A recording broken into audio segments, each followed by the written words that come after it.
Peço ao professor Francisco Noa que nos acompanhe agora aqui para a última sessão.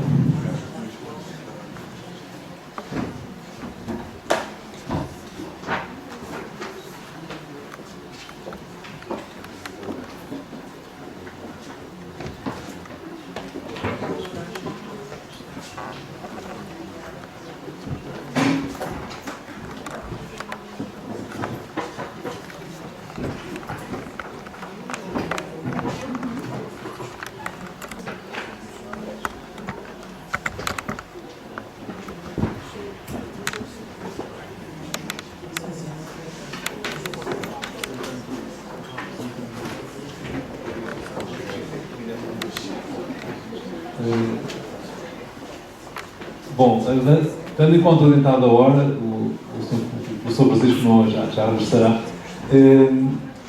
Sintam-se todas e todos muito cordialmente cumprimentados e permitam-me que vá avançando e que faça uma breve apresentação do professor Francisco Noa, não sei antes dizer-vos com muita sinceridade que é para mim uma grande honra, ele não está a ouvir, mas viu-ia na mesma, estar aqui a apresentar o professor Francisco Noa, que é alguém que já esteve nesta casa antes, que é um amigo desta casa, IPB, Bragança, que é alguém que tem mostrado sempre uma profunda ligação com esta cidade e com o Instituto Politécnico de Bragança, e para mim é pessoalmente alguém que eu já leio, ou cujos ensaios já leio há alguns anos, porque também sou professor da área da literatura, e que é uma referência, muito estímulo no âmbito dos estudos literários e da análise literárias e obras,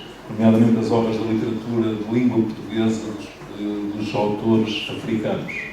Bom, o professor Francisco Noa é moçambicano, embora ele próprio diga muito frequentemente, sem nunca negar essa grande raiz que é a nacionalidade moçambicana, que é também cidadão do mundo e um profundo conhecedor do mundo, nomeadamente um profundo conhecedor das culturas e dos povos do mundo da lusofonia. Ele é doutorado em Literaturas Africanas de Língua Portuguesa pela Universidade Nova de Lisboa, é investigador associado do Centro de Estudos Sociais da Universidade de Coimbra, embora, como referi, ele tenha feito praticamente toda a sua formação académica na Universidade Nova de Lisboa. É pesquisador, ensaísta, crítico literário, docente universitário, professor visitante, orientador e examinador de teses de mestrado e doutoramento em universidades nacionais, em Moçambique, naturalmente, e no estrangeiro, em vários continentes. Possui uma vasta publicação de artigos de especialidade na área das humanidades e é autor de vários livros de ensaios em Moçambique, Portugal e Brasil. Eu permito-me destacar apenas um pequeno número deles, nomeadamente o livro intitulado Literatura Moçambicana, Memória e Conflito, o livro A Escrita Infinita, cuja primeira edição é de 2013, o livro Império, Mito e Miopia, Moçambique como Invenção Literária, A Letra, a Sombra e a Águia é outro título, e ainda, perto do fragmento, a totalidade, Olhar sobre a Literatura e o Mundo, e, por exemplo, muito mais recentemente, o livro Além do Túnel, Ensaios e Travessias. O professor Francisco Noa foi diretor e investigador do Centro de Estudos Sociais Aquino de Bragança, em Maputo. Foi agraciado com vários prémios, nomeadamente com o Prémio BCI de Literatura de 2015. Tem feito parte de júris nacionais e internacionais, foi membro do júri do Prémio Camões e do Prémio Oceanos, tem uma participação regular em congressos científicos e é consultor em educação, liderança e comunicação. Assumiu vários cargos de gestão em instituições de ensino superior, em Moçambique, particularmente com relevo o facto de ter sido reitor da Universidade de Lúrio, 2015 a 2020, e é docente da Universidade Politécnica de Maputo. Atualmente, os seus interesses de investigação versam os temas da colonialidade, nacionalidade e transnacionalidade literária, a literatura como conhecimento e o diálogo intercultural no Oceano Índico a partir da literatura. Ele traz-nos hoje, também no âmbito dessa comemoração feliz do centenário de José Craveirinha, uma conferência intitulada José Craveirinha, Contemporâneo de Futuros Cidadãos. Professor, muito obrigado por ter acolhido tão favoravelmente o nosso convite, por estar entre nós. Será um prazer ouvi-lo.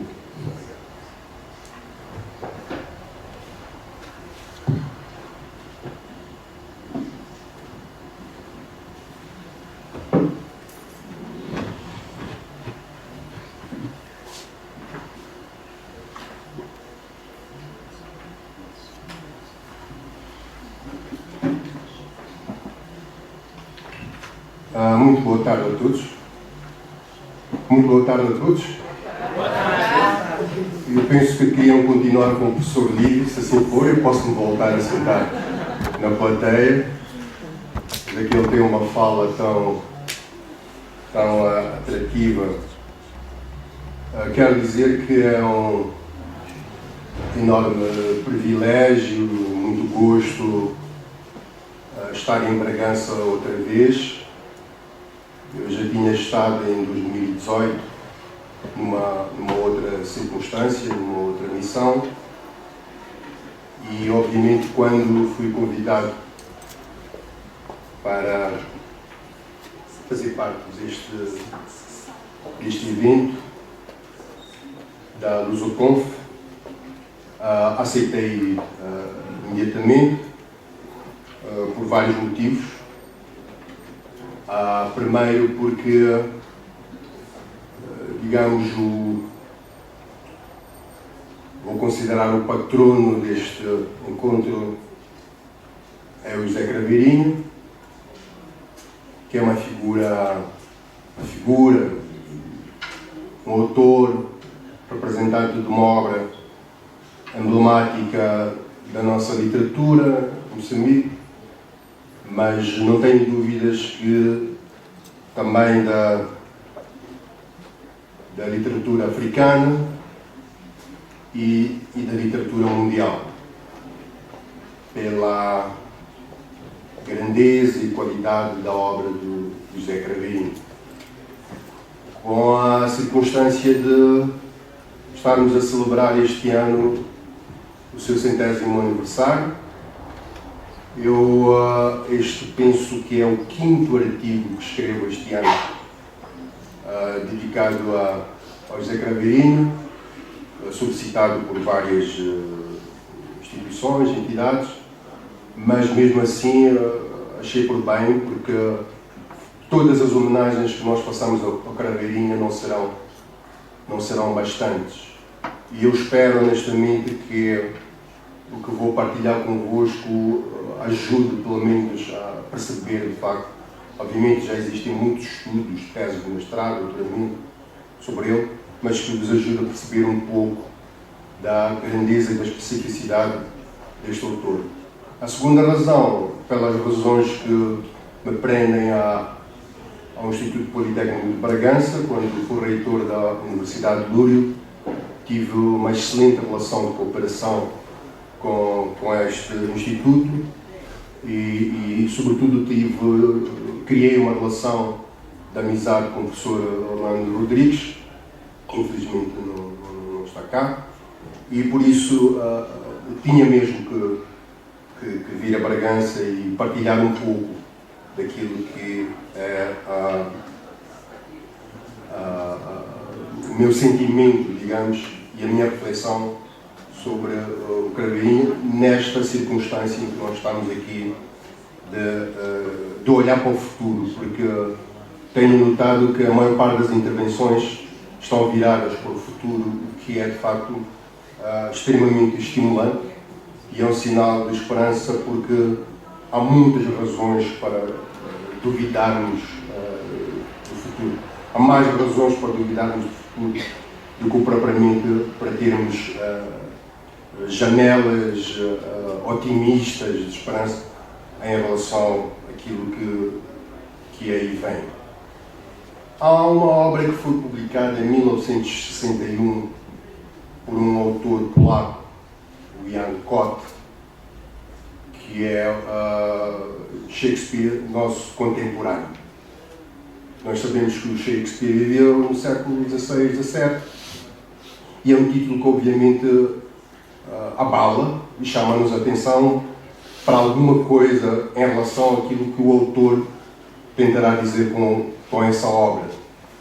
Exatamente essa obra é olhar para aquilo que foram os escritos do Shakespeare, localizados num certo tempo, numa certa época, e projetá-los. Foi um pouco o que eu tentei fazer com a obra do José Craveirinho. Portanto, uma obra localizada no tempo, localizada no espaço, e abri-la para um tempo futuro e abri-la para um espaço muito além daquilo onde a obra foi produzida. Então é isto que eu pretendo e irei partilhar convosco nos próximos minutos. Um dos poemas mais célebres e mais marcantes da trajetória literária de José Craveirinha e da literatura moçambicana, em geral, tem como título Poema do Futuro Cidadão, e está incluso na obra Xigubo, de 1980. Eu queria aqui salvar o fato de o professor Carlos Teixeira, na sua apresentação, na abertura ontem da conferência, ter exatamente pego em 2 versos deste poema, o que achei de facto uma coincidência interessante. Tal é a produção do José Craveirinho, e mais adiante irei regressar aos temas, aos versos a que o professor Carlos Teixeira se referiu, e que são emblemáticos daquilo que irei falar. Um outro aspecto também, para quem tem acesso às obras do Craveirinho, os anos que ali vêm mencionados, os anos de edição, não correspondem, vamos lá dizer, à verdade factual, cronológica. Porquê? Porque o Craveirinho começou a escrever nos anos 40. E até a altura em que ele morre, em 2003, o José Craveirinha recusava-se praticamente a publicar as suas obras. E as obras foram sendo publicadas, foram muitas vezes quase que arrancadas a ferro, porque ele era um perfeccionista e nunca estava satisfeito, porque estava sempre a reescrever os poemas. E então, para se conseguir fazer uma edição do livro Craveirinha, de facto, era um trabalho imenso, era às vezes um enorme braço de ferro até que se conseguisse publicar as obras. E o ano em que essas obras saem não tem nada a ver com os anos em que os textos foram produzidos. Uma outra questão importantíssima é que está quase provado que grande parte da obra de José Craveirinha ainda está por publicar. Exatamente por causa desta relutância da parte dele em publicar, então muita da sua obra ainda está por publicar. As obras que circulam estão muito aquém dos números, da quantidade de livros, de textos que o José Craveirinho escreveu. Escrito nos anos 50, em pleno período colonial, e tendo como horizonte Moçambique como país que alcançaria a sua independência em 1965, o poema, portanto este poema do Futuro Cidadão, adquire hoje, entendemos nós, um significado que o catapulta para além dos limites espaço-temporais a que tem sido circunscrito. Tomemos, pois, a título de ilustração, a primeira e a última estrofes. Vim de qualquer parte, de uma nação que ainda não existe. Vim e estou aqui. Tenho meu amor a todos para dar do que sou. São os 2 versos que foram sublinhados ontem pelo professor Carlos Teixeira. Eu, homem qualquer, cidadão de uma nação que ainda não existe. A partida, o que aqui ressalta sobre vários prismas e de forma sugestiva é, primeiro, o alcance profético. Segundo, a dimensão utópica. E terceiro, o compromisso cívico e político, no sentido lato, da poesia do mais renomado poeta de Moçambique. Qualquer uma destas dimensões nos remete, por um lado, para a vertente mais confiante do sujeito na superação do circunstancialismo histórico em que se encontra, o colonialismo. E, por outro, para a sua energia iluminada e solidária, carregada de esperança. Tenho meu amor a todos para dar do que sou. Portanto, e que, projetada do passado, acaba por depositar-se generosamente na nossa conturbada e cada vez mais incerta experiência existencial, bem como a que está por vir e que se vai insinuando de modo indisfarçável no nosso cotidiano. É, pois, tendo sempre em atenção a nossa contemporaneidade disruptiva e desconcertante, que iremos cotejar e rastrear o que ecoa no nosso tempo a partir do seu lirismo reconhecidamente inconformado, perspicaz e combativo, não deixando de explorar os pontos de aproximação e de distanciamento, tanto a partir do poema do Futuro Cidadão, como também percorrer parte do manancial poético do José Craveirinha, que em 28 de maio deste ano completaria 100 anos. Se é verdade que a sua poesia, no que ela encerra de utópico e profético, tem como horizonte desejado e imaginado o período que seguiria o fim da presença colonial portuguesa e a concomitante independência política dos países africanos, a releitura dos seus poemas, à luz do que hoje já vivemos e presenciamos, obriga-nos necessariamente a alargar o seu alcance. É assim que, apesar de temporal e espacialmente localizada na segunda metade do século XX, em Lourenço Marques, primeiro, e Maputo, depois da independência, a poesia do José Craveirinha concentra ingredientes temáticos, estéticos e simbólicos que a fazem transcender o seu próprio tempo e repercutir de forma estrepitosa e desafiadora nos tempos e nas consciências do hoje e do futuro que se avizinha. Que tempo é este que é por nós hoje vivido?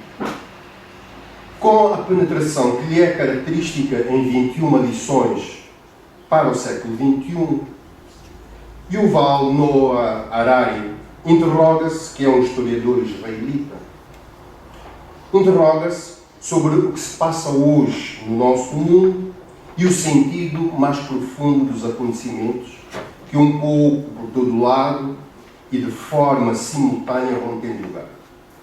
Na resposta por si própria, esboçada em uma perspectiva englobante, Harari acaba por sequenciar uma série de fatores, como sejam a ascensão do poder ao poder de Donald Trump, a epidemia dos fake news, a crise da democracia liberal, o regresso de Deus, a eventualidade de uma nova guerra mundial. Este livro sai em 2018 e nunca estivemos tão perto, em 2022, de uma terceira guerra mundial, que obviamente será a última, por todos os motivos. A eventualidade de uma nova guerra mundial, a civilização ou as civilizações que podem estar a dominar o mundo, a crise da imigração na Europa, a erupção dos movimentos nacionalistas, a emergência climática e o terrorismo.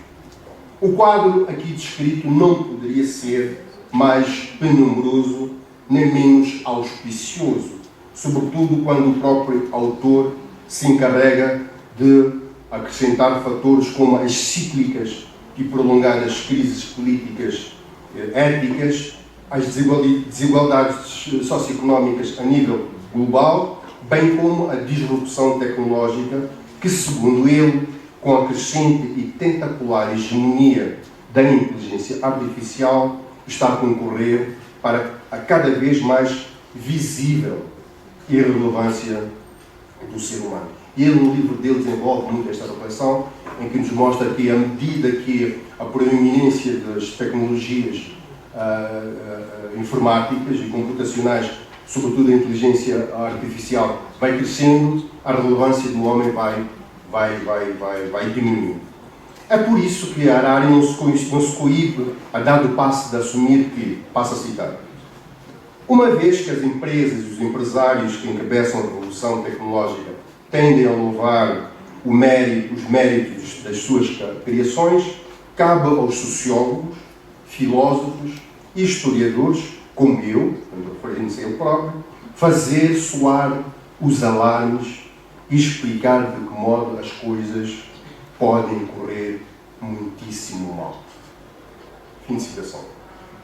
E, para o nosso infortúnio coletivo, as coisas têm estado mesmo um pouco por todo lado a correr muitíssimo mal.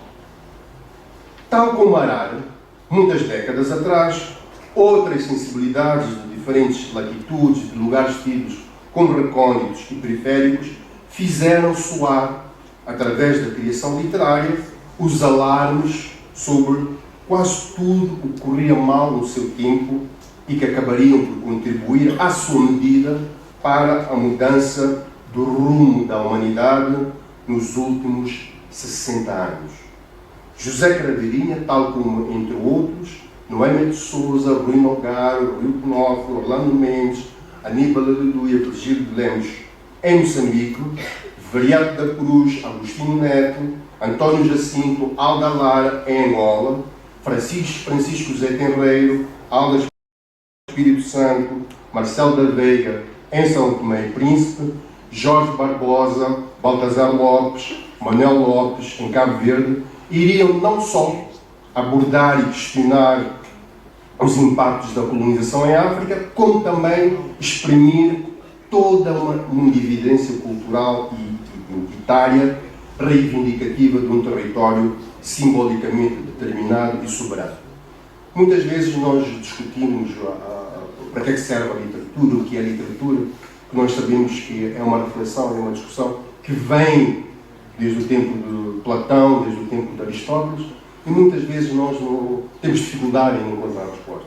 Ora bem, as literaturas africanas ajudam a responder à questão para que é que serve a literatura. Por exemplo, além deste fator combativo, deste aspecto da afirmação identitária, elas serviram para antecipar as independências políticas.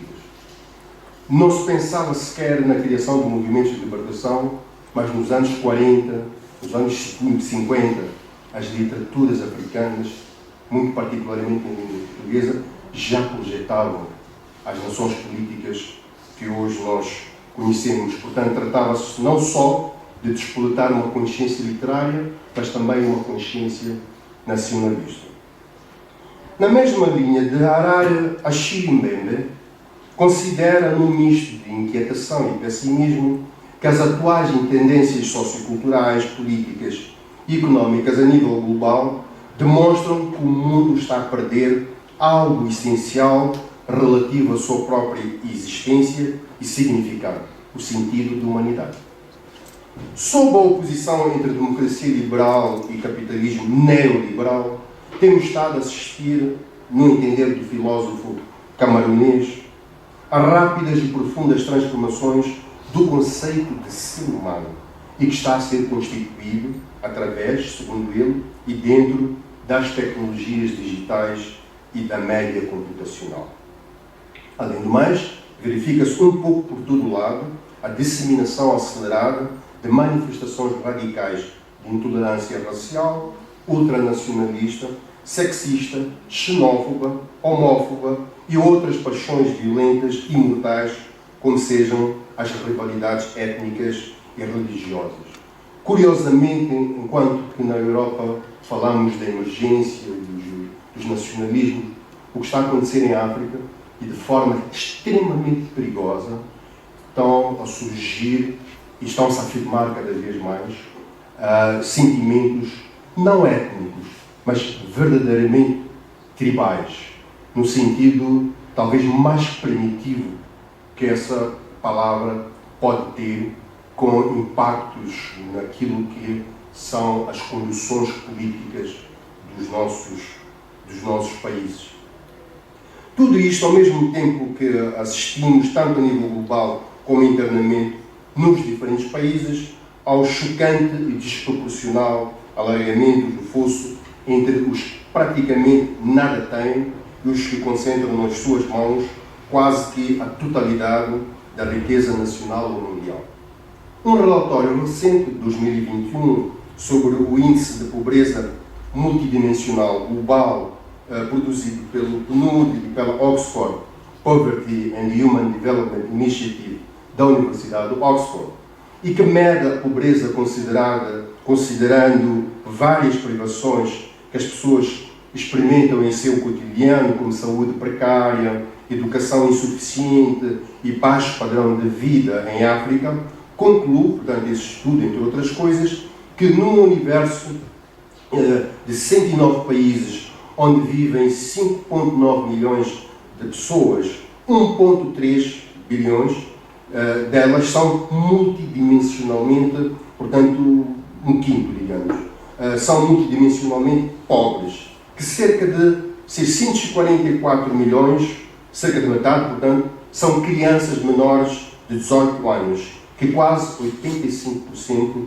vivem na África subsaariana. Portanto, estamos a falar de 556 milhões. Eu peço desculpas, eu devia ter preparado um PowerPoint, pelo menos para esses números, quando aparecem assim, deixam-nos muitas vezes tontos.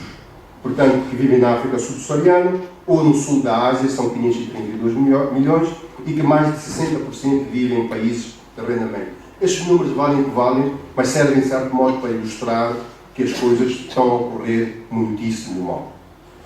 Como diz o Arana. Se é verdade que havia indicações antes da eclosão da Covid-19 de vários países estarem a apresentar alguns sinais encorajadores de progresso, a pandemia e a guerra da Ucrânia concorreram para um retrocesso global, deixando expostas vulnerabilidades assinaláveis nos países onde o índice de pobreza multidimensional é mais elevado, sobretudo em África. E o continente africano, como sabemos, continua a ser um dos casos mais desafiadores quando se fala em desenvolvimento. Aliás, em África, além de muitas agências e organizações, algumas delas até muito bem intencionadas, que buscam ajudar no desenvolvimento dos países africanos, a palavra desenvolvimento deve ser a palavra que está mais presente na boca dos políticos. Mas é onde se cometem as maiores subversões. Porque um dos grandes problemas que existem em relação à questão do desenvolvimento é que as pessoas têm que perceber o que é que significa desenvolvimento. É o primeiro passo. E a sensação que nós temos muitas vezes é que nem as universidades, nem os políticos conseguem fazer perceber às pessoas o que é que significa desenvolvimento. O segundo aspecto, as pessoas têm que se apropriar do significado da palavra desenvolvimento. É por isso que muitas vezes nós ficamos perplexos, ficamos frustrados, depois de múltiplas campanhas, muito dinheiro investido, e esse desenvolvimento não acontece.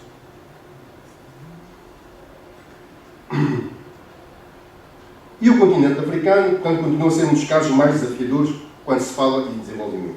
Identificado como um continente de futuro, mais uma vez a ideia de futuro, a população africana não só é jovem, mais de 60% da população africana, sobretudo na África subsaariana, tem menos de 25 anos, como também cresce num ritmo aceleradíssimo.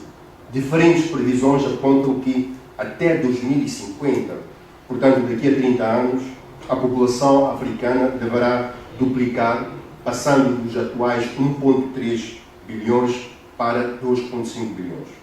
O motivo é que, apesar da queda da mortalidade infantil, a taxa média de natalidade de 4,7 crianças por mulher, isto deve ser um choque ser ouvido na Europa, quando nós sabemos que países como Portugal, como França, como Itália, essa taxa de natalidade não chega sequer a 1%. Portanto, essa é a taxa média, porque ainda temos casos de de mulheres que fazem 7, 8, 9, 10 filhos. Portanto, é uma taxa que permanece elevada na comparação mundial. A África ainda tem pelo menos 3 décadas pela frente antes que a população se beneficie do dividendo demográfico, ou seja, que se estabeleça uma relação com mais renda e crescimento. Porque não podemos estar aqui sempre a dizer que a África é o continente futuro, que está a haver uma explosão demográfica, mas se não se conseguir que as pessoas tenham acesso à alimentação, pelo menos tenham acesso à saúde, tenham acesso à educação, estaremos a criar mais bolsas de pobreza e de miséria em África. Tendo como pano de fundo opções políticas, económicas e sociais muitas vezes desastrosas, além do agravamento da pobreza coletiva em África, uma das grandes consequências é o aumento do fluxo migratório desses mesmos jovens para a Europa em condições degradantes e desesperadas, como regularmente temos testemunhado, fato intimamente relacionado com o aumento do desemprego, sobretudo entre os jovens e qualificados. Portanto, é este fenómeno que está a acontecer em África, em que nós temos jovens licenciados e que estão no subemprego quando não estão propriamente desempregados. Então, a possibilidade de saírem da África de qualquer modo coloca-se permanentemente. E achei interessante ontem, não sei quem que dizia, se era o professor Carlos Teixeira, já não sei, que colocava a possibilidade dos jovens que estão cá, africanos, que estão cá a estudar, se decidirem de facto ficar em Bragança para continuar a fazerem a sua vida, que Portugal e Bragança os acolheria. É verdade que a África precisa desses jovens. É verdade que a África precisa deste capital humano. Mas o que nós vemos muitas vezes, a África não consegue acomodar as expectativas, as ansiedades destes jovens e, para mim, já não é um problema. Eu estudei em Portugal, tive possibilidade de viver em Portugal, tive possibilidade de trabalhar em Portugal, já tinha praticamente um lugar na universidade, mas eu decidi que não ficaria em África, que não queria ser mais um, e voltei. Hoje não sei se tomaria essa decisão, por causa de muitas frustrações que muitos jovens estão a enfrentar em relação àquilo que é exatamente a sua missão como profissionais. E já não coloco, para mim na altura achava que eram pessoas que desistiam de uma luta quando decidiam não regressar. Hoje confesso que não tenho mais essa opinião, porque o mundo é cada vez mais global e a pessoa tem que ficar de facto onde se sentir melhor. Não vale a pena nós estarmos a cenar com possibilidades de integração e de desenvolvimento com esses jovens se efetivamente nós não os sabemos acolher.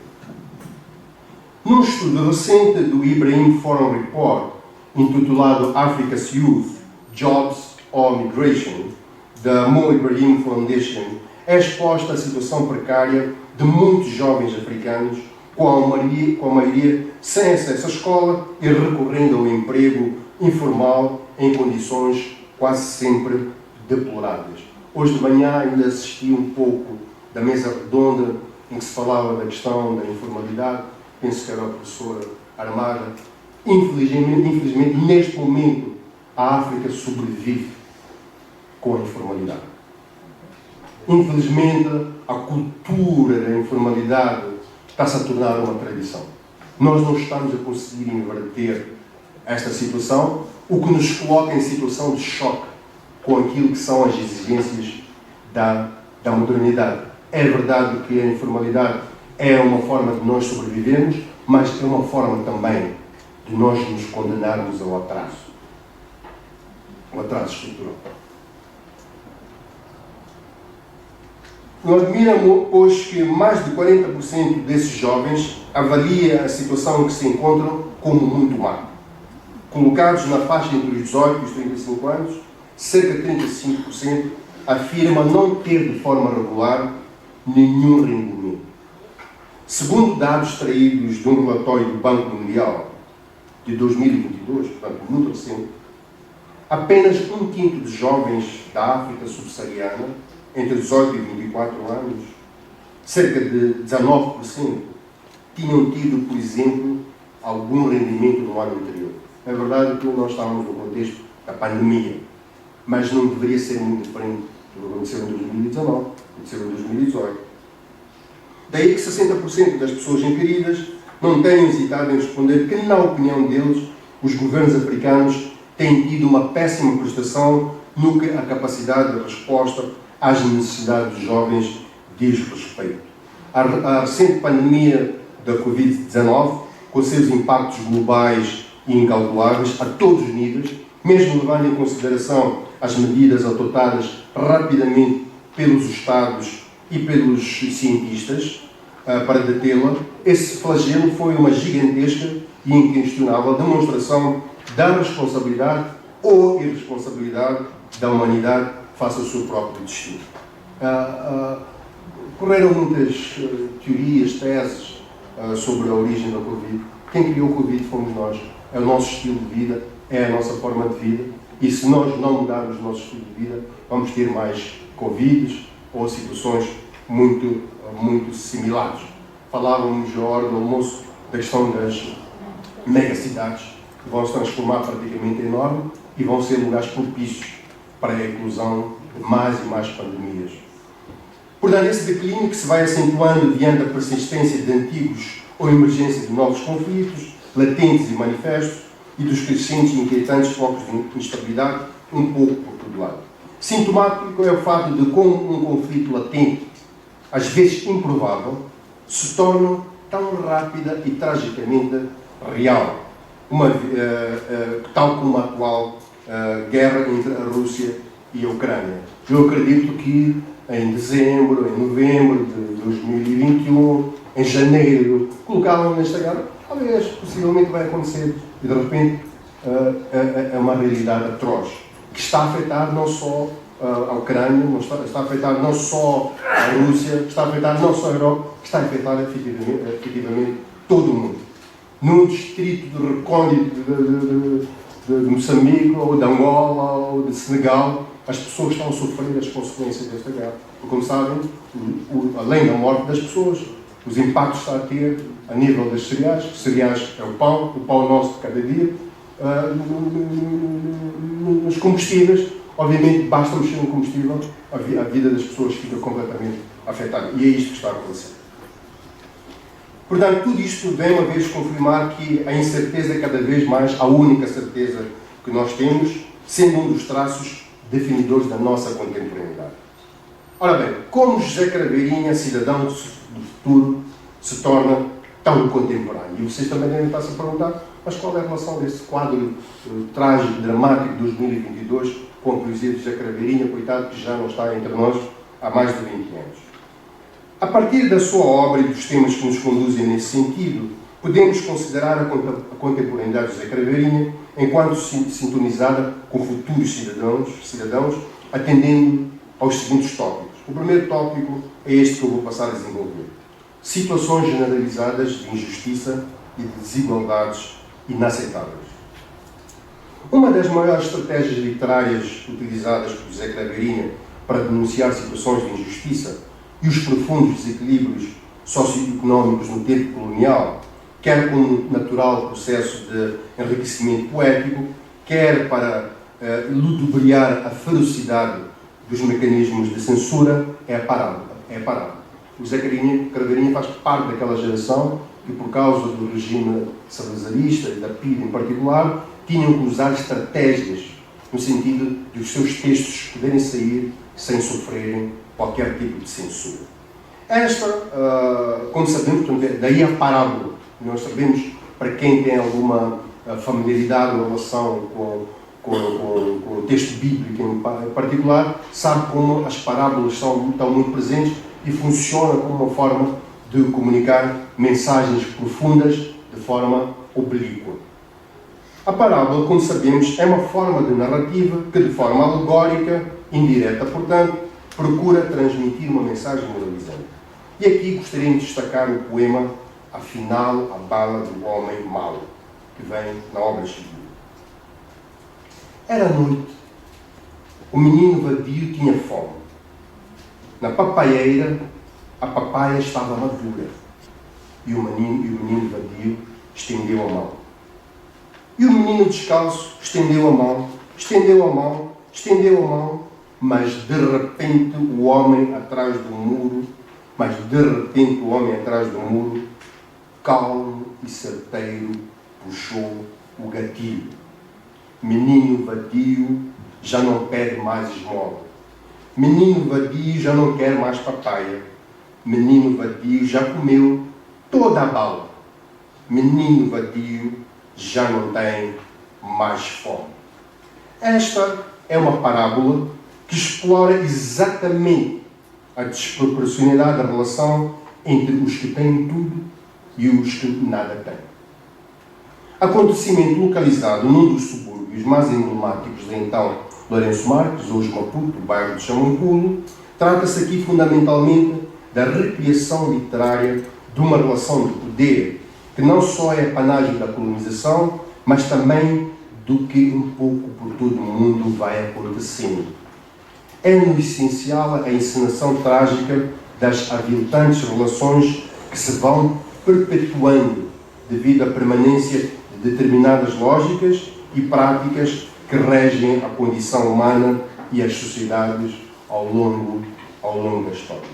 Aliás, no caso deste poema e de muitos outros de José Craveirinho, uma das imagens desse poço emblemático decorre da tipografia cidade, lugar do homem branco, versus subúrbio, lugar dos negros e dos mestiços, como demonstram poemas como Freio no Subúrbio.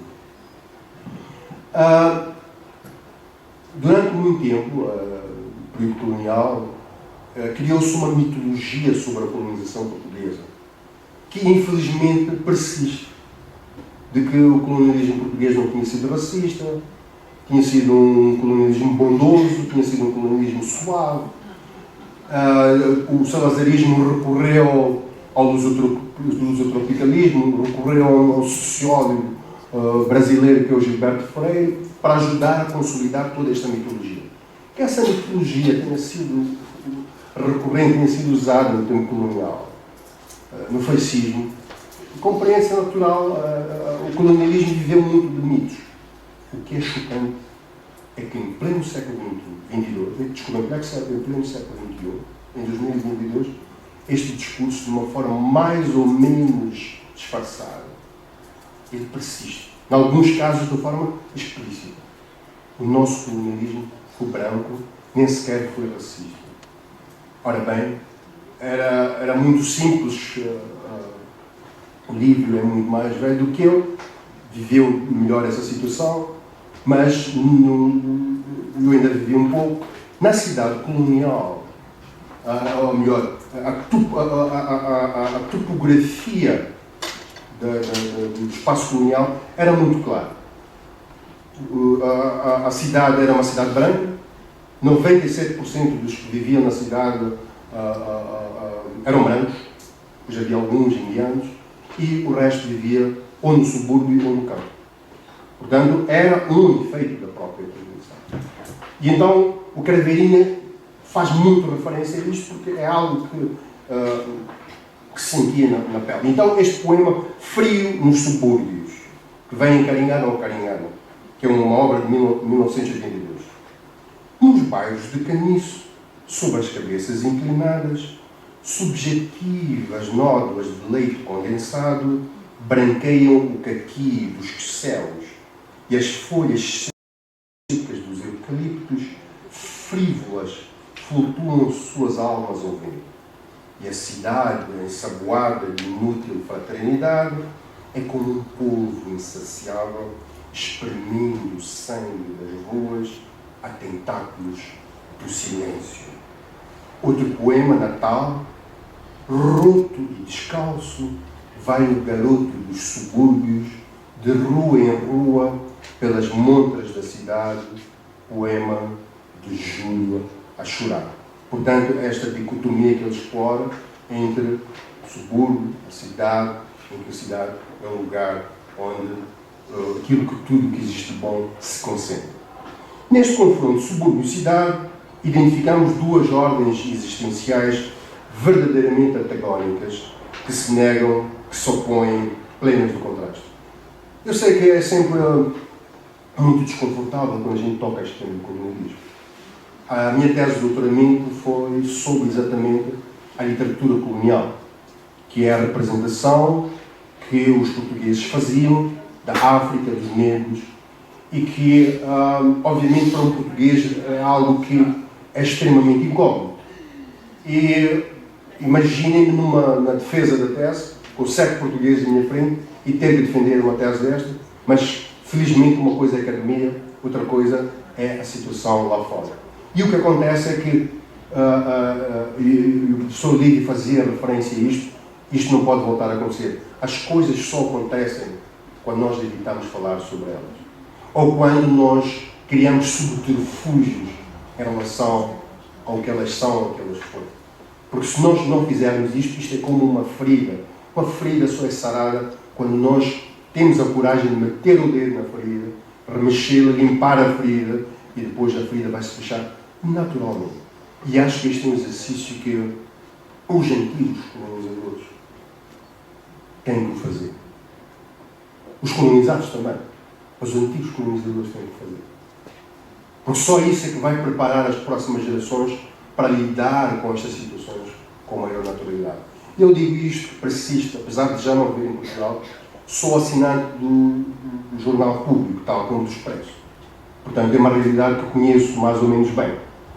E tem secções ali do Público que tocam nesta questão do colonialismo, e o que é mais emblemático, o que é mais representativo de que isto ainda subsiste no imaginário português, são as reações dos leitores, que traduzem aquilo que talvez é o sentimento de muitas pessoas, em que há uma clara resistência em assumir que, de facto, essas situações decorrentes da colonização persistem de forma oculta. Então, o que significa que esta superação, possivelmente, não irá acontecer se nós não enfrentarmos claramente. Como explica Francis Fanon, o mundo colonial é um mundo compartimentado, cortado ao meio, daí que encontremos a cidade colonizada, o subúrbio, em flagrante contraste com a cidade de colono, esta uma cidade farta, como ele diz, indolente, e a sua pança está sempre cheia de coisas boas. Projetada e ampliada no tempo, esta dicotomia pode ser hoje traduzida na desequilibrada relação entre os Estados Unidos, a Europa, que é o centro, e a periferia, África, Ásia e América Latina. Sempre fora do alcance dos suburbanos, que são identificados em latitude zero, segundo Craveirinho, como nós, os negros, os mulatinhos e as negras.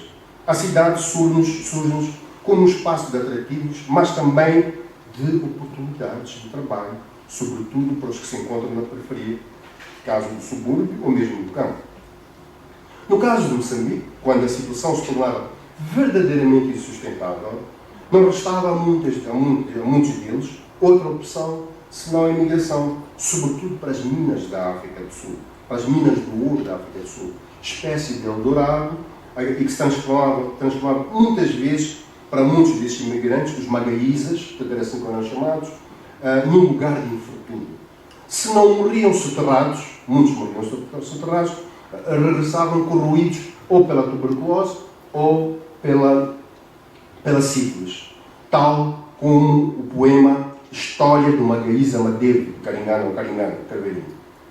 Diz-nos o poeta: e Madevo foi no vagão mercadoria para a estação de Transvaal e aprendeu o segredo de Campão de Camponde, era lá na zona das minas, que os mochos fatais ruflaram asas no Joanesburgo, e picaram Madevo no âmago dos 1000 pulmões.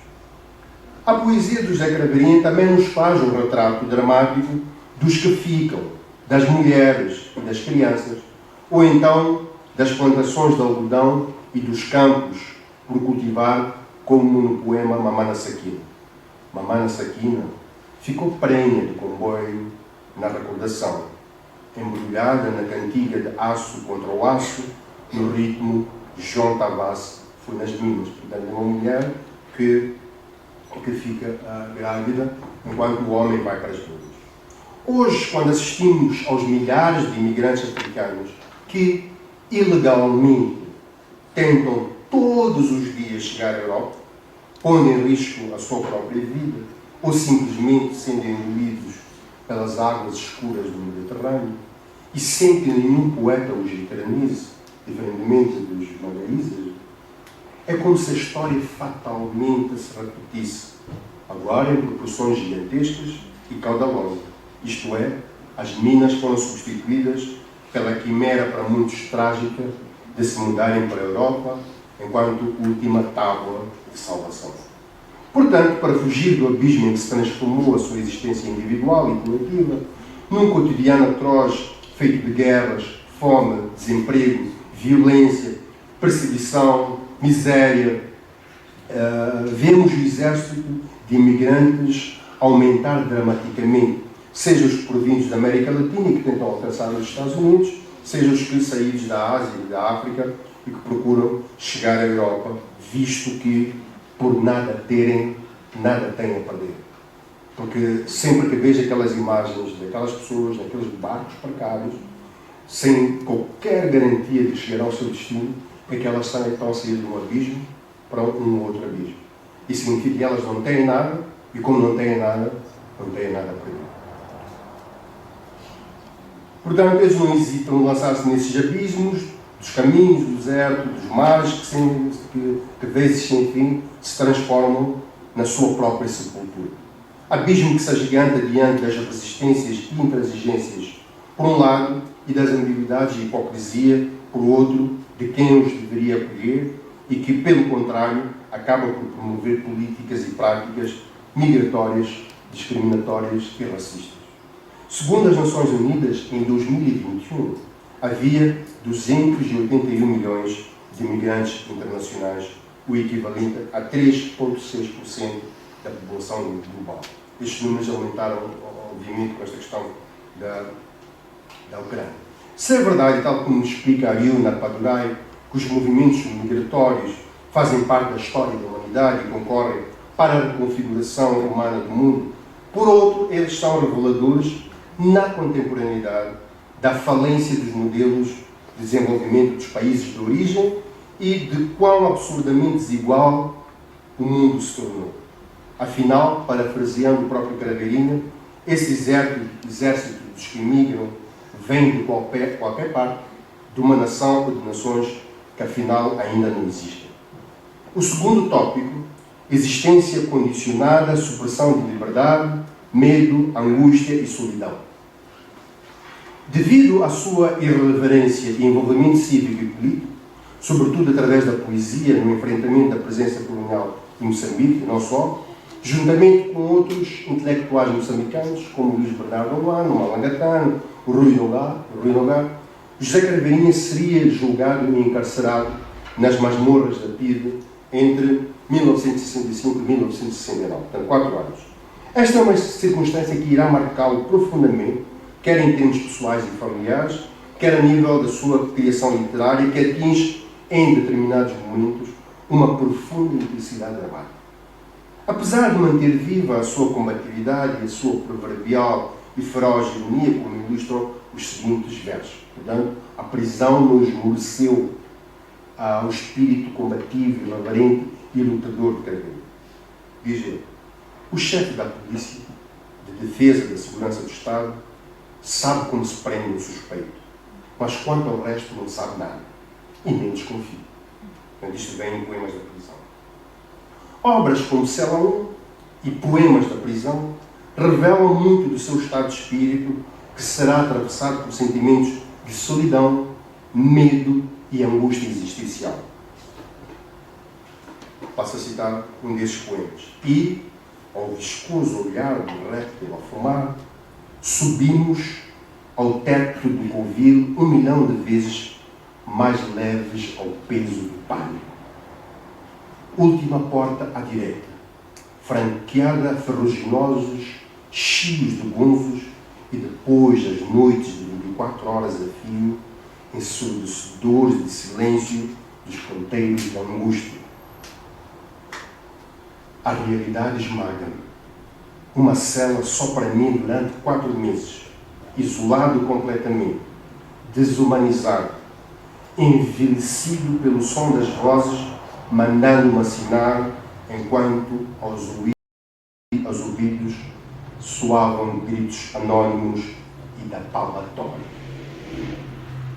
Mergulhado nesta situação limite, degradante e opressiva, Craveirinha fará da própria poesia, grande parte dela produzida em condições extremas, uma arma poderosa apontada para o futuro. Afinal, diz ele, o poeta, apesar de preso, nunca tem o problema de sentir-se completamente só.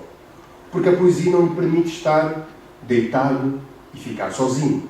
Além do recurso ao papel higiênico, com alguns deles escritos com a ajuda de um alfinete, os poemas da prisão de José Craveirinha são uma das maiores expressões de irreverência e do inconformismo do poeta, factos que levarão Fátima Mendonça, uma das maiores estudiosas da sua obra, a dizer que o sujeito personagem, tipo preso político, reitera no decurso do processo enunciativo a sua resistência sob a forma de reações sucessivas e recorrentes perante a polícia estruturadora. Esta é uma imagem absolutamente extraordinária. Eu confesso que já tinha lido muitas coisas sobre Craveirinho, mas estes episódios em que ele escreveu porque não lhe davam caneta, portanto a ideia de que a literatura pode ser uma arma, ele Estado não podia ter acesso à caneta. Aliás, é uma história em que ele rouba uma caneta a um dos seguranças, dos polícias, e ele várias vezes teve que escrever usando uma agulha e um papel higiênico. Portanto, é uma condição limite, mas que traduz muito desta combatividade e desta irreverência do José Craveirinho. Num tempo e num mundo em que vivemos outras formas que nos aprisionam, sem que disso tenhamos muitas vezes sequer consciência, a poesia e o exemplo do poeta da Mafalda sinalizam impacto e impactam necessariamente sobre o que está adormecido dentro de nós. Sem grados necessariamente visíveis e palpáveis, nem carcereiros e espaços físicos facilmente identificáveis, tal como experienciamos em José Craveirinho, numa escala cada vez mais global, o que hoje nos aprisiona apresenta formas difusas, encobertas e de uma sofisticação inaudita e perversa. Isto porque é exatamente dentro de nós mesmos que as algemas foram sendo plantadas e que vão desfilando na forma da ambição desmedida, consumismo desenfreado, do imediatismo, da indiferença, da solidão. Em relação a este caso, demonstrativo é o fato de o Reino Unido e o Japão terem criado ministros, em 2018, ministros da solidão. São cada vez mais crescentes situações dramáticas de solidão em todo o mundo, quer as que são despoletadas pela cada vez maior dependência em relação às tecnologias digitais e às redes sociais, comunidades ilusórias, quer as exacerbadas pela pandemia.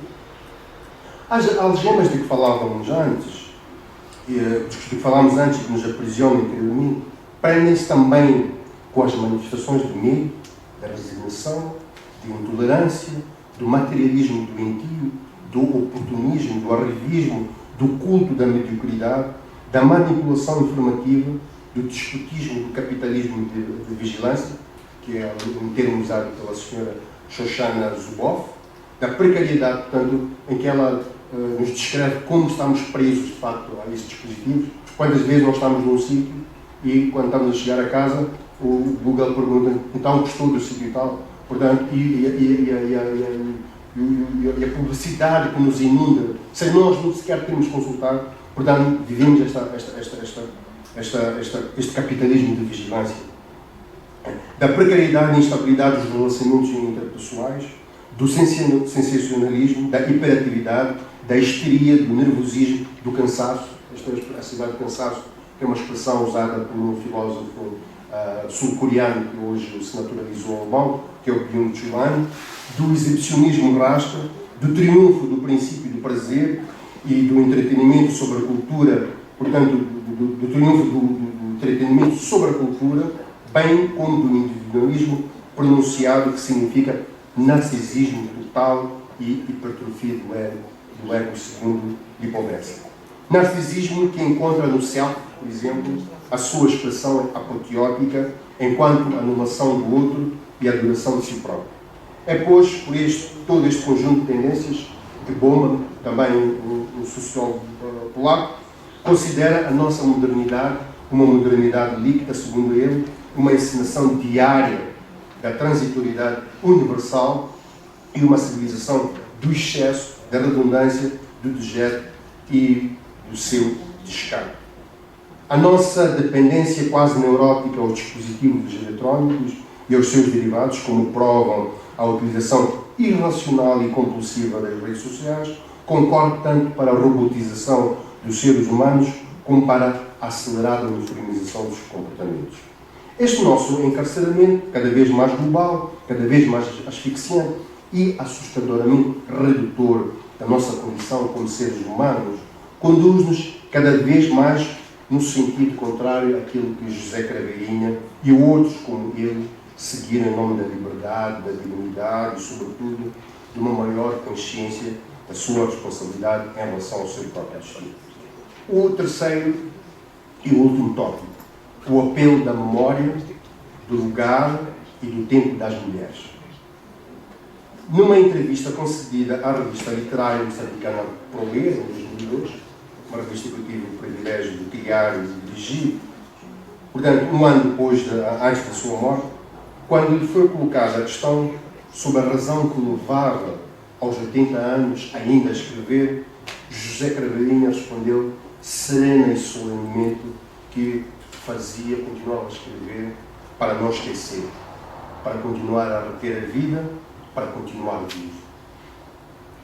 A preservação da memória privada e coletiva foi algo muito presente na produção poética de José Craveirinha e que se impunha não como um exercício gratuito ou diletante de evocação do passado ou do que lhe acontecia, mas sobretudo como uma plataforma através da qual respaldava a forma como ele próprio vivia e interpretava o presente. José Craveirinha não se cingia só à evocação do que dizia respeito à África e aos africanos, fossem ricas tradições exibidas em manifesto, por exemplo, em que ele diz: outra vez eu, chefe Zulu, eu, Azagaia Banco, eu, lançador de malefícios contra as insaciáveis pragas de gafanhotos e invasores. Fosse a escravatura, a colonização e o seu estendal de violência destrutiva. Mas os verdes caminhos oníricos do nosso desespero, perdoe-lhes a sua bela, contra a frente aos europeus, perdoe-lhes a sua bela civilização à custa do sangue, ouro, marfim, âmenes e bíceps do meu povo. Num arremedo sobre referências de um passado que ele assumia como comum, procurava igualmente presentificar o que para ele constituía um património universal. E uma das grandes marcas das literaturas africanas, sobretudo de certos autores como Craveirinha, é que não se preocupavam não só em combater a situação colonial, não se preocupavam não só em afirmar as raízes identitárias, mas tinham esta percepção de que faziam parte de um património mundial e que pertenciam a um mundo que ia para além daquele em que eles estavam, que é esta perspectiva cosmopolita. E então temos referências na obra de Craveirinha como Jesus Cristo, Joana d'Arc, Buchenwald, Arlen, Chappeville, Hiroshima, Nagasaki, Platão, Marx, Einstein, João Paulo Sartre, Garcia Lorca, Charlie Chaplin e por aí.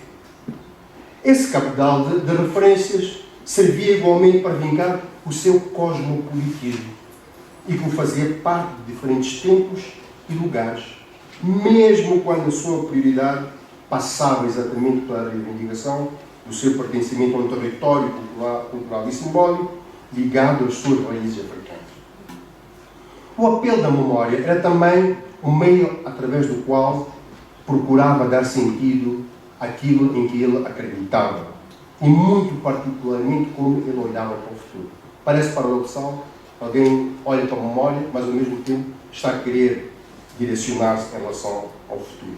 No poema Xamangulo, chamei-te, e como um bêbado de futuro, em plena rua da cidade ocupada, a minha voz rasgou o duro segredo dos muros de concreto. Claramente percebemos que a memória que ele exercitava reiteradamente e que dava uma pulsação particular através da escrita, constituía para José Craveirinho uma condição existencial essencial, fundamental, vital, uma expressão de inconformismo, de combate, um mecanismo de intervenção crítica em relação às grandes questões do seu tempo.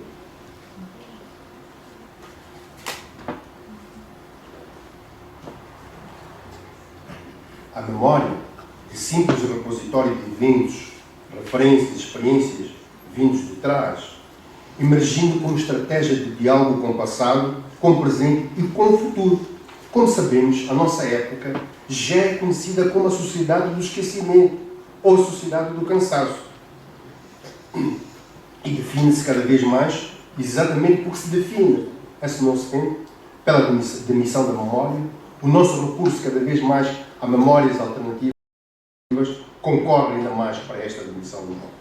Numa amnésia coletiva que raia a imoralidade devido a múltiplos fatores que participam da nossa complexa contemporaneidade, em que se destacam a vertiginosa aceleração da nossa vida e a volatilidade dos fenómenos do cotidiano.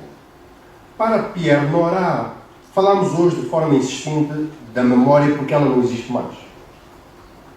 Falamos hoje da memória de forma insistente, de forma obsessiva. É porque ela não existe mais. Existem locais da memória porque não há mais meios da memória. E o desmoronamento central dessa mesma memória acontece devido ao fenómeno da mundialização, da democratização, da massificação, da mediatização. Além do mais, somos cada vez mais obrigados a consumir, no entendimento de Von Simpson, informação que nos vai chegando de forma caudalosa, fragmentária e simultânea, acriticamente, sem maiores cuidados seletivos. A nossa experiência televisiva, quando nós estamos a ver um noticiário ou uma coisa qualquer, quantas mensagens passam simultaneamente? É aquilo que o apresentador diz, é a nota do rodapé, é uma notinha que passa no candeeiro, chegamos a ter 4 ou 5 informações simultâneas. Não é possível que a nossa memória sobreviva. E não só. Portanto, a informação que vai chegando de forma e vamos consumindo criticamente, sem maiores cuidados seletivos, perdendo-se uma das mais importantes funções da memória humana. Isto é, a capacidade seletiva, que é poder separar aquilo que pode ser preservado como lembrança importante daqueles fatos e vivências que podem e devem ser descartados. Portanto, a nossa capacidade de selecionar aquilo que deve ser preservado, aquilo que é importante, aquilo que é essencial, vai se reduzindo gradualmente. A perda do exercício desse poder de seleção nas sociedades atuais constitui um fator fundamental para a formação do que os profissionais da informação chamam de sociedades de esquecimento. Esquecimento que muitas vezes, quando não de forma involuntária, acaba por ser institucionalizado, visando uma espécie de paz social. Por isso, cada vez mais faz sentido o conceito de pós-memória, lançado e formulado por Mariana Hirsch, e que tem a ver com a apropriação das vivências e experiências de alguém que viveu numa determinada época por gerações que vieram depois.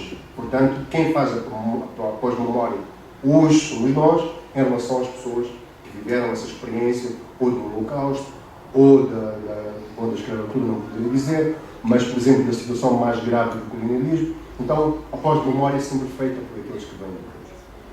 Trata-se de uma questão de transmissão intergeracional, como ela própria explica, e que implica não necessariamente incorporar as dores e os traumas de eventos do passado, apesar de impactos que continuem a ter no presente, mas sim através de um processo de investimento, mediação e projeção criativos num jogo consciente de proximidade e distanciamento.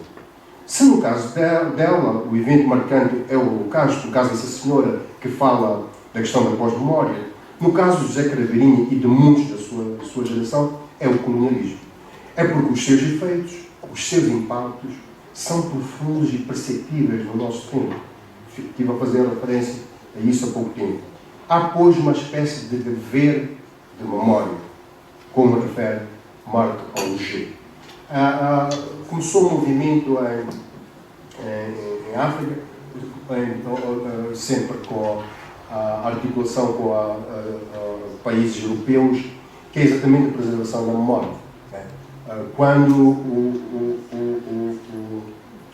professor Lívio estava a falar dos museus, pensei que em algum momento ele ia falar, por exemplo, do memorial que foi criado em Doré, que era um sítio no Senegal que levava os escravos para a América. Na ilha de Moçambique também tem lugares de memória. Nas outras ilhas, de Seychelles, de Reunião, estão a ser criados também os lugares de memória, que são importantes exatamente para preservar esta mesma memória. Estou a caminhar por fim, eu sei que a minha comunicação foi longa demais. Enquanto domínio limitado da imaginação, mas ao mesmo tempo, dado o seu inquestionável valor referencial em relação ao tempo e ao lugar de onde emerge, dadas as suas ressonâncias e conexões históricas e culturais, tal como evidencia a obra de José Craveirinho, um dos mais destacados patrimónios da cultura africana, a literatura impõe-se quer um veículo privilegiado para a revisitação desse passado, quer como um símbolo inspirador no que a preservação e o cultivo da memória dizem respeito em relação às gerações por vir. Se, por um lado, o conhecimento do passado deve concorrer para que as amarras do esquecimento não prevaleçam, por outro, ajudará a refrear os seus tenebrosos impactos. A literatura, a arte são, pois, um dos maiores antídotos contra o esquecimento. Como sabemos, a relação entre a memória e o esquecimento é equivalente à relação entre a vida e a morte. Daí não surpreende que muitas vezes os poderes instituídos utilizem os esquecimentos e os silêncios da história, na certeira explicação de Jacques Le Goff, também como mecanismos da memória coletiva. Atendo-se à importância que a literatura possui no âmbito global da relação e da preservação da memória, Paul Ricoeur entende que é no ponto de interseção entre a história como trabalho literário e a leitura como meio de recepção privilegiado, no sentido de uma hermenêutica da recepção, que a memória é instruída. Ela é instruída por esses dois processos, da escrita e da leitura. Pela sua transversalidade espacial e temporal, a literatura possibilita a reconstrução de uma memória de forma compartilhada e que permite sólidas pontes de relacionamento entre os indivíduos e porque alicerçadas numa bagagem cultural comum. Podem, por isso mesmo, conduzir, segundo Von Simpson, a ação, seja ela cívica, política como cultural. E ela, a memória compartilhada, é tanto forma de domar o tempo, vivendo plenamente, como empuxo que nos leva à ação, constituindo uma estratégia muito valiosa nestes tempos em que tudo é transformado em mercadoria e tudo possui valor total. E o tempo que nós vivemos e os que seguirão, mais do que nunca exigem que o exercício da memória, além de uma plataforma unificadora de experiências, visões do mundo e de horizontes distintos, adquira uma dimensão performativa, combativa e emergencial para a preservação de tudo aquilo que permitiu que a humanidade se distinguisse ao longo dos tempos. Conclusão. Eu, neste tópico, eu tinha dito que ia falar das mulheres, mas acabei por escrever um artigo falando das mulheres, mas é um artigo que já mandei para fora. Se me convidarem para o próximo ano, eu prometo ir falar da como o Craveirinho representa as mulheres que eram a grande paixão da vida dele. Conclusão. Termino regressando ao poema do futuro cidadão José Craveirinho. E tenho no coração gritos que não são meus somente, porque vêm de um país que ainda não existe. Por aqui, e por toda a poesia que nos legou, fica mais uma vez demonstrado que, mais do que estar somente virado para si próprio, e para o local e o tempo onde se encontrava, para os dramas que o atormentavam, a ele e as pessoas do seu tempo, Craveirinha soube ir muito além das próprias circunstâncias, como diria Ortega y Gasset, e assumir e apelar para uma cidadania global e intemporal. Este é o desafio que eu lanço todos os dias aos meus estudantes. Sejam, sim, cidadãos do país onde vocês estão, mas sejam, sobretudo, cidadãos do mundo. Sejam cidadãos globais. Hoje nós temos a oportunidade de fazermos parte dessa cidadania global, portanto, não se excluam. Se querem sobreviver, se querem vingar, se querem triunfar, sejam, sim, cidadãos do mundo. E isto são lições que nos foram sendo deixadas por pessoas como José Craveirinho. Isto é, tornando cada um de nós, independentemente do lugar onde estivermos ou da época, partícipe da utopia que pode fazer do nosso mundo um lugar melhor. É por isso que, e por mérito próprio, se institui José Craveirinho, muito naturalmente, como um contemporâneo de todos os futuros cidadãos. Muito obrigado pela vossa paciência.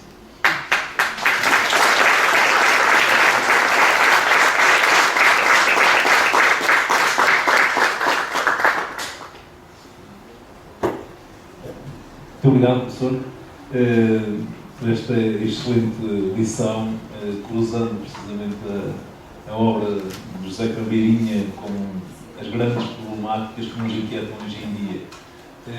Mas, como estamos muito em cima da hora, passo a palavra ao auditório, se alguém quiser colocar alguma questão.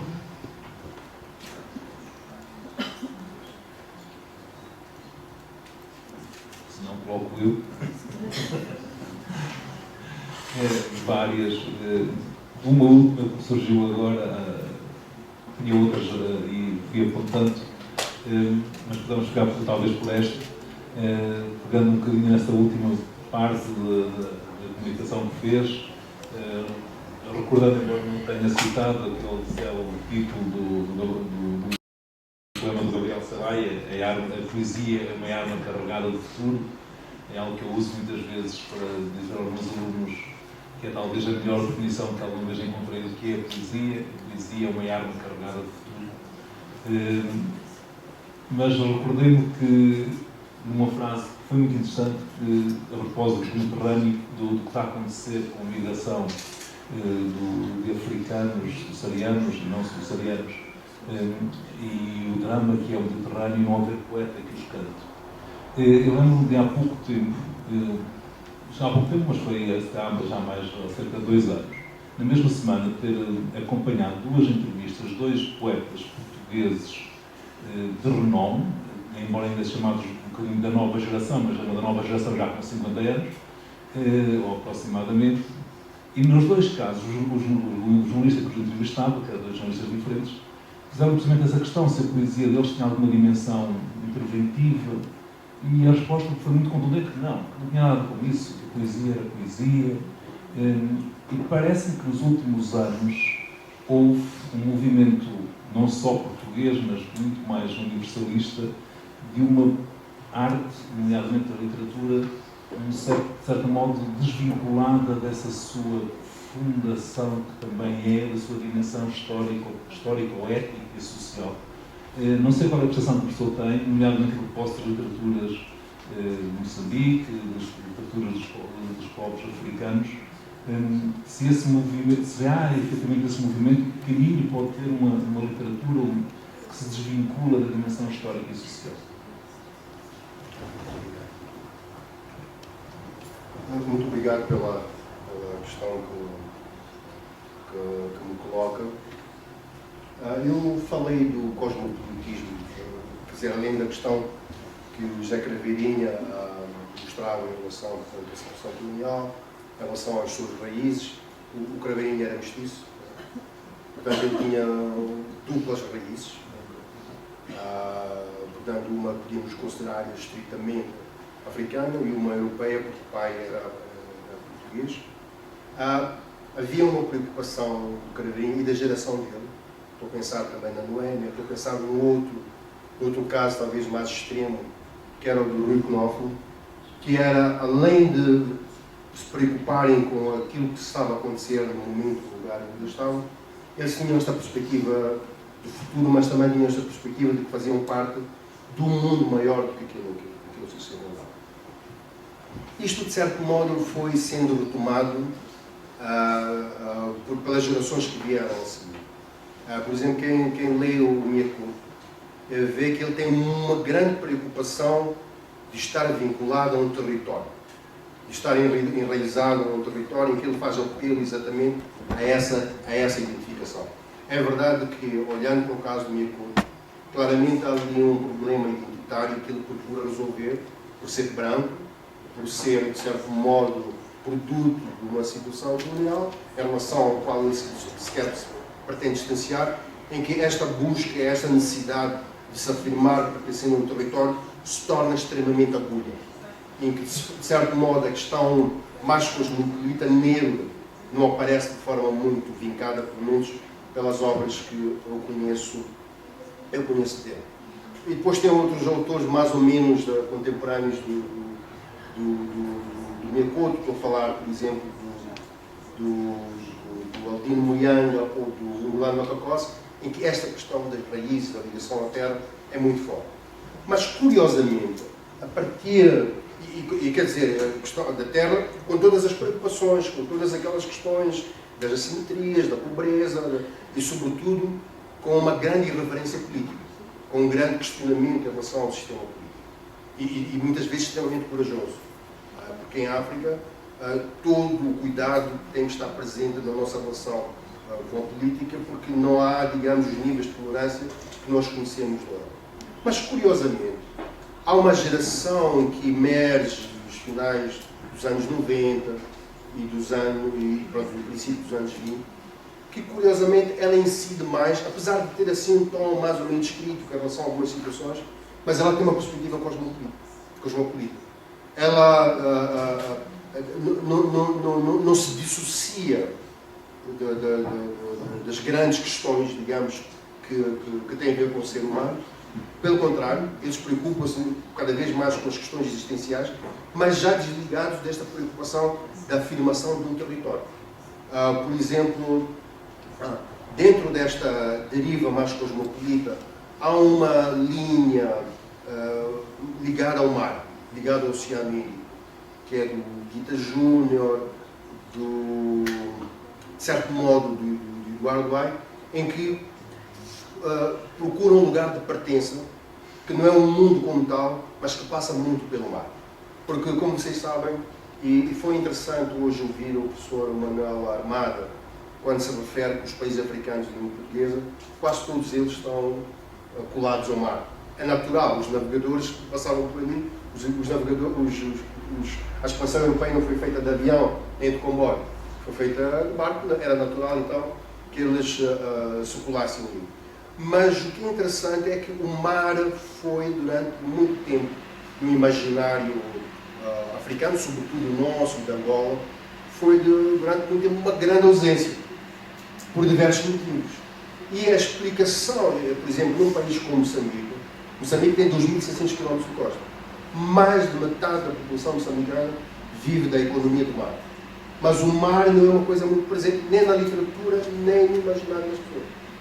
E foi sempre uma grande questão esta que nós nos colocamos. E encontrei a resposta numa senhora, que é a minha colega, que é a Tânia Macedo, professora brasileira, em que ela, estudando o caso de Angola, ela encontra a explicação que também se cola a situação do Moçambique, porque é que o mar não aparece, não está tão presente. Que é o facto do mar ter sido através do mar que os europeus chegaram, iniciaram o processo colonial. E foi através do mar que as suas famílias foram levadas para a escravatura.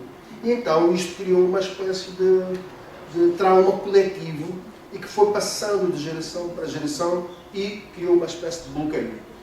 Mas alguns desta geração começam a ir buscar no mar uma resposta não só para a sua identidade, mas para a sua condição existencial, no sentido de que já não é propriamente o telúrico, já não são propriamente as raízes, mas é a sua pertença a um mundo que passa muito pela sua relação com o Oceano. O que eu quero dizer, em relação à questão que me coloca, é que as questões que os afligem, elas estão presentes, só com um formato completamente diferente daquilo que era habitual. E queria também apontar que é um fenómeno, porque cada vez mais as artes estão interligadas, que é o fenómeno da música, que é a questão do rap. O rap, se nós, pronto, parece uma música completamente desligada, pela forma como eles se vestem e tal, completamente desligada da realidade. Mas se nós seguirmos muito bem a letra, são profundamente críticos os músicos do rap, para dizer que, de facto, estão a falar que são autores com mais ou menos 50 anos, devem fazer parte de uma escola literária mais ligada ao modernismo, talvez pessoal e tal, e que, pronto, é aquela ideia de que a literatura a arte pela arte, né? A literatura desligada da realidade. Mas o que eu sinto, porque quando nós queremos definir a arte africana, se nós queremos definir a arte africana, é que a arte africana define-se, porque ela tem uma relação profunda com o meio onde ela surge. Portanto, é muito difícil a um autor africano, seja de música, seja de literatura, seja de artes plásticas, dissociar-se dessa realidade. Ele pode lhe dar outras formas, mas é muito difícil, é quase impossível. Por exemplo, se nós ouvimos as músicas do dia a dia, as letras são sempre questões pessoais, questões sociais, as angústias. Portanto, essa deve ser uma perspectiva, talvez aqui europeia ou portuguesa, não sei, mas em relação à África, e acredito que também na América Latina, no Brasil, a questão da relação da arte com a realidade continua muito presente, obviamente, com variações. Obrigado. Alguma questão?